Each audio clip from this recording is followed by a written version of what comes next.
apoyado, nos ha animado, nos ha ayudado, sois maravillosos, papi. Y en especial a nuestra secretaria Marta Torres, que estará por ahí. Luego después también a nuestra especialista en redes, Elena. Muy bien, que lleva el Facebook de maravilla y que os acerca un poco la escuela a vosotros, que es lo importante.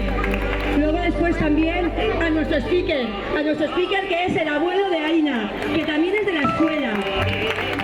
A Protección Civil, que también nos llamaron por teléfono y nos dijeron, oye, que nos hemos enterado que vais a hacer una carrera, que queremos participar, que queremos colaborar.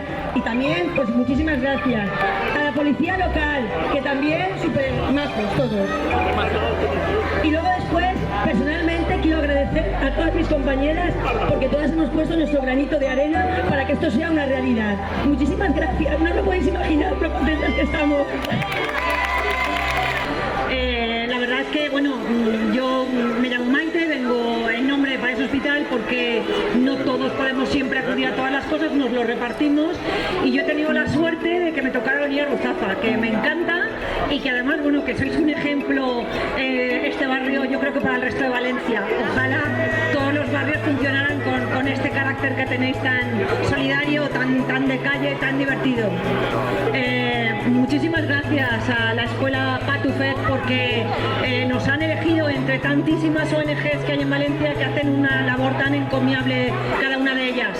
Muchas gracias, muchísimas gracias a todos, a los peques, pues bueno, que lo paséis fenomenal, que os divirtáis mucho, que os reáis mucho y bueno, pues nada, que a disfrutar y bueno, eso es. Madre mía, madre mía. Muchísimo, nos ayuda muchísimo, es una ayuda estupendísima. Vamos, de verdad, muchas gracias. Claro, es así, no podía ser de otra manera, sois de verdad lo más. Ojalá que tengáis siempre mucha energía para hacer iniciativas de este tipo. Muchísimas gracias, gracias a todos.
On a night